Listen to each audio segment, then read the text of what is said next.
잠언 24장 10절 말씀을 다시 보시겠습니다. 내가 만일 환난 날에 낙담하며 내 힘이 미약함을 보임이니라. 아멘.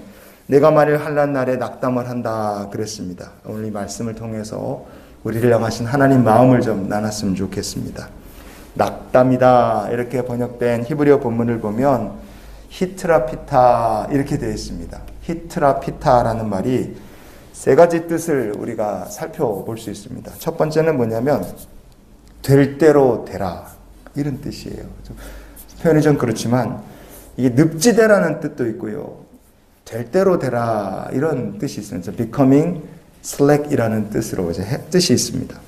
두 번째는 뭐냐면 포기한다, abandon, 그래서 포기하고 버린다 이런 뜻이 있고요. 세 번째는 오늘 성경 본문처럼 낙담을 한다, 그래서 lose heart, 낙담한다는 뜻이 있습니다.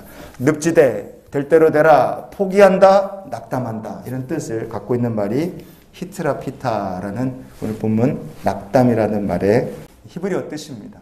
정리를 한번 해볼게요. 사람이 낙담을 했다는 건 그 사람의 심령의 상태가 어떠한 상태인가 우리가 생각해 볼 수 있죠. 사람이 늪에 어떻게 하다 보니까 빠졌어요. 그럼 혼자서는 이게 빠져나오기가 쉽지 않지 않습니까? 뭐 죽을 써서 나왔다 그러면 괜찮지만 이게 탈출할 기회를 놓쳐서 아무리 이제 발버둥을 쳐도 자기 힘으로 못 나와요. 그러면 처음에는 막 어떻게든 나와보겠다고 막 늪에서 발버둥 치고 살려달라고 소리도 지르고 그러겠죠. 그런데 이게 만약에 도와줄 사람이 없다. 그럼 어떻게 되겠습니까? 서서히 늪으로 빨려 들어가면 나중에는 자포자기하게 되고 될 대로 되라. 그런 마음을 먹게 되는 겁니다. 모든 소망을 다 잃어버리기 때문에 나중에는 이제 죽었다. 이제 삶을 포기하는 상태까지 이제 오게 되는 겁니다. 환난이라는 것이요. 끈적끈적한 늪과 같다고 한번 생각해 보십시오. 그 환난이 딱 닥칠 때 환난에 폭 빠졌는데 사악한 자가 악인이 그 환난에 쏙 빠졌는데 악행하기를 꾀하는 자, 사악한 자, 미련한 자, 거만한 자가 거기 딱 환난에 빠졌을 때 이 문제는 건져줄 사람이 없는 거예요. 자기 힘으로 나오지도 못하는데 건져줄 사람도 없다. 그래서 그들이 사망으로 쑥 끌려 들어가는 자가 될 수밖에 없습니다.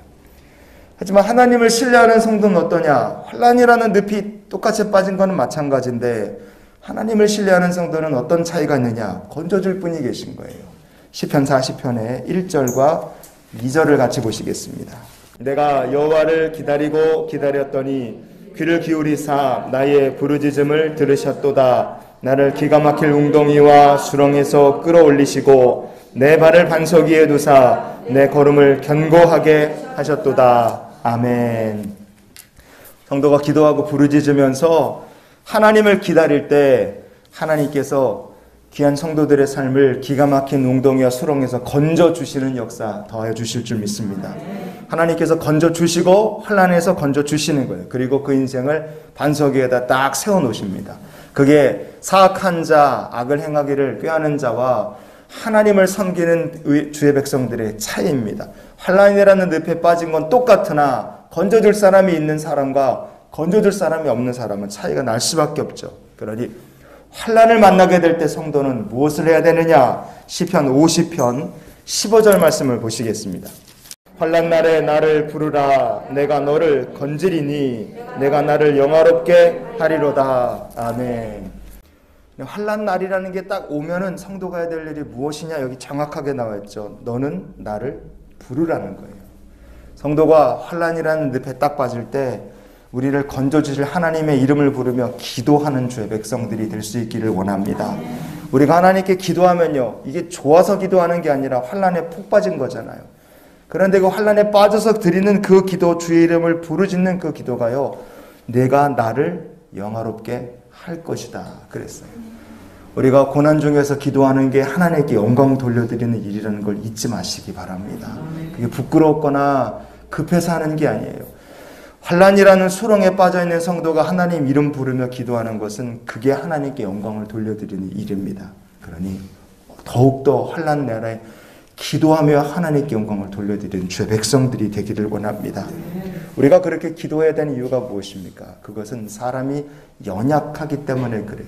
오늘 본문 뒷부분에 보시면 내 힘이 미약함을 보임이니라 그랬어요.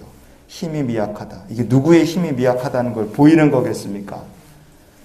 환난의 늪에 빠졌는데 헤어나올 힘없는 어리석은 인간의 미약함을 보여줄 뿐이에요.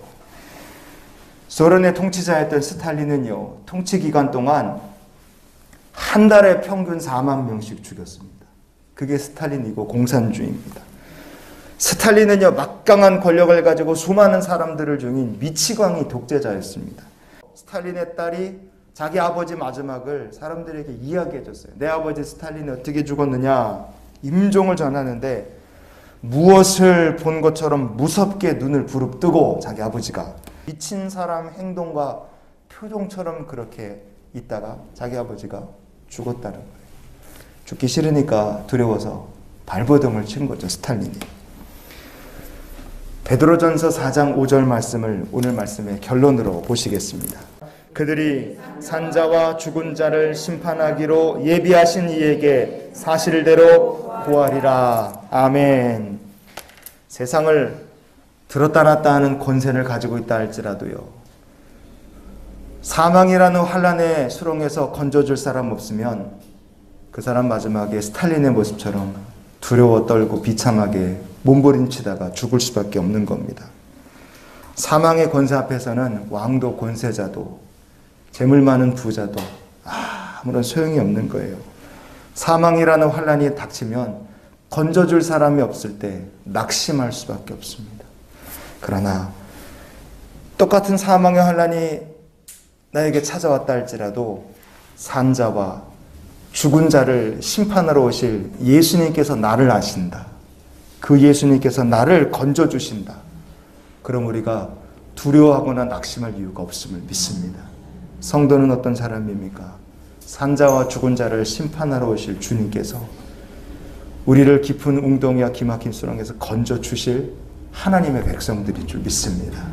우리를 천국에 세워주실 거예요. 그러니 오늘 하루 우리가 이런 기도로 하루의 삶을 살았으면 좋겠어요. 하나님, 오늘도 주님께서 건져주시는 한날의 삶을 살게 해주시옵소서.